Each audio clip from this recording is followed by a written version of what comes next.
Hello friends and welcome. This is Sarah Liz and I am so excited to be joining the Trinity Stamps holiday release YouTube hop. This release is massive and there's so much inspiration. So I will link to all of the other videos in the hop below, as well as details on how you can win a $50 gift card to Trinity Stamps. So we're starting off with the Snowflake Trio, and I have cut this middle one using some glitter cardstock, and then I backed it with a rip and stick sheet. So now it's a sticker. This is the Simply Sentimental Christmas set. We have stamps and coordinating dies, and there's a new font. So I have cut the new font Christmas twice from some heavyweight navy cardstock. And then finally, from the new release, this is the Insider Sentiments, and I love it so much. Next up is the Beary cute layered mug. This came out, I think, in the spring. It's a favorite of mine, and I am going to use just the mug here, though there are new add-ons. I will use them in a video tomorrow. These are a 2¼ inch circle shaker pouch, and I love this. We're going to create almost like a bubble of a shaker using that. And then the modern embossed A7 layers. So we're going to make a 5x7 card. I don't usually do that, but I cut on my pieces and I was sort of imagining my design, and this size worked best, and I love how this one turns out. So here's the mug. The front piece has just a little bit of a margin showing on the right and left and then on the bottom. And so instead of cutting a 2¼ inch circle, I'm actually cutting a 2⅛ inch circle. If you don't have dies that cut those 1/8 inches in between, Trinity has like a circle set A and a circle set B. Circle set B will include that. But I like the idea of this shaker window sort of popping out a little bit like a bubble. In person, you can see it really well when the card is done. On camera, it looks a lot like any other shaker. If you don't have the shaker circle pouches, you absolutely could do this just like a standard shaker where you do an acetate panel and all that.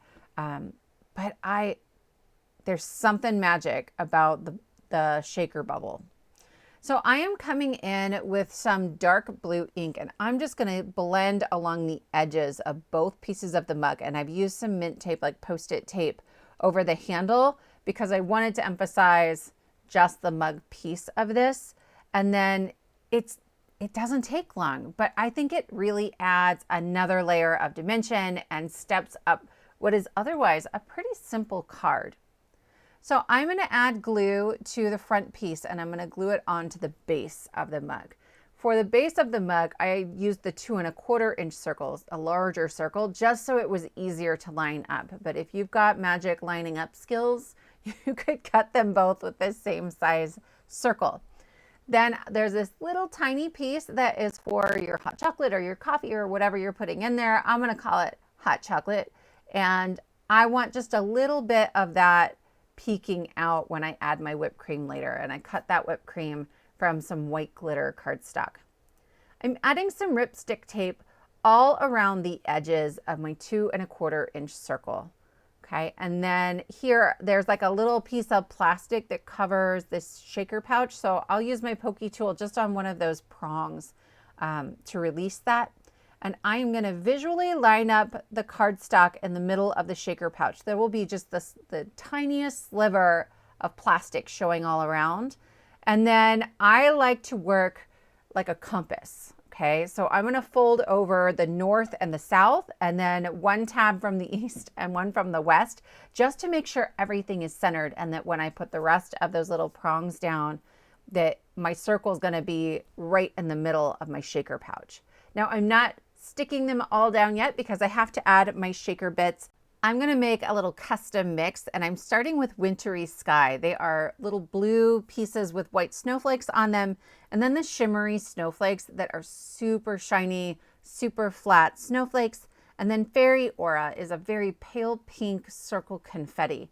And I get all those in there and I'm like, wait, it needs more. So I'm going to come in with the snowflake lace, and they are sort of translucent with white snowflakes on them. I overfilled my pouch at first, so I added them all in, and then I shook a few out, and now I'm going to close everything up. So I'm just taking off the rest of that release paper, and then I will fold down the rest of those prongs, and that finishes up my little circle shaker.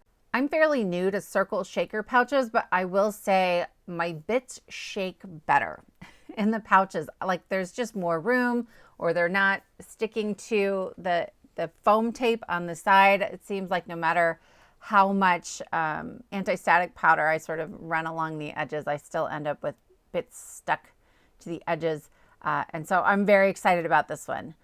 I am gluing together each of my layers. And so I have this light purple layer on some matte silver cardstock, and then I'll put all of that on a really deep plum cardstock. I just have a sheet of white behind it, so it's a little easier to see. And I am going to layer up 2 of these Christmas dies. Now I will say this is a little fiddly, but the dimension I get with it, because they're both 100-pound cardstock, totally worth it. If I were to do it again, I would move the card out of the way and I would lay one of them down flat on my work surface, or maybe even on a sticky grid, and then line up the second one on top. It's just so thin that kind of doing it in the air worked out okay, but I had glue all over my hands, and that's not my favorite. So this is the Simply Sentimental Christmas stamp set, and it coordinates with the dies. The dies can stand alone. It will cut out the Christmases individually, but they all have a shadow layer, and those shadow layers will cut out the stamped Christmases from the stamp set, and then there's all these like supporting sentiments. We're keeping it pretty simple. We're just doing Merry Christmas, but there's tons of great options in there. And then this is the inside of my card, and I've grabbed those insider sentiments, and this one's going to say season's greetings with many good wishes for Christmas and the coming year. This stamp set is huge. It has so many wonderful things in it, and there's a coordinating die set, but instead of bubble cutting the layers, it's this like deeply embossed set of rectangle. It's so beautiful, and I should have used it here, but I wasn't thinking about it at the time. It's so great. I will link it below so you can check it out. Everything I use will be linked below. So I have my Merry stamped sort of at the top, and it's going to nestle right in the middle of that Christmas. I love it when my sentiments do that. And I'm just kind of getting the lay of the land before I start gluing everything down to the card base. So I am going to leave the mug there just so I have a sense of my spacing, and I'm going to come in with my glue, and I'm just being really careful. I don't need to glue every tiny little line of this sentiment, but anything that sort of hangs off, like the swoopy part of the T, the end of the C and the S, stuff like that, I tap it off on the back of my hand just so I don't have glue oozing out from underneath it and making my cardstock kind of weird. It dries clear, but still, I'm picky. And then I will just use my tweezers to try to get the placement, and then I'll press that down. When I add my whipped cream to my mug, I'm just adding it right on the edge, right? That mug is not adhered down to my card base yet. And I want the littlest bit of that hot chocolate showing. I just think that's a fun detail. And so then I'm going to pick up my shaker, and I'm going to make sure kind of everything's going to fit. I'm going to center it in that circle. Remember, my shaker is 1/8 of an inch larger than the hole I cut in the mug. So that gives me a little wiggle room to hide things. And I will flip it over, and I'm just using my ripstick tape to secure that to the back. Then I'm going to add foam tape. Now here's the thing about the foam tape. I like really, really thin foam tape. So everything in my craft room is 1 millimeter. So I had to double this up, but regular foam tape is usually like 1.5 or 2 millimeters, and that would have been fine. And I'm going to layer that all around the back of my mug, but not over top of the shaker. I had some of the release paper exposed, and so I'm just going to pull all of it off that ripstick tape and add a circle of cardstock so I don't end up with some weird warping where like the shaker is lower than the rest of it because it's stuck to the card base. I added a boatload of wet glue on top of my foam tape just to give me some wiggle room in the placement, and once I'm happy with it, I will press that down. Then I'm coming in with my snowflake. These are so delicate and beautiful. But there was no way I was gonna glue that onto acetate and not have a huge mess. So using the ripstick sheets behind that just meant I could stick it down like a sticker, and it was really, really quick and easy. And that finishes up our card. You guys, this is so simple and reserved for me, but I love it so, so much. I hope you've enjoyed this tutorial. Be sure to like and subscribe. Leave me a comment. Let me know what you like.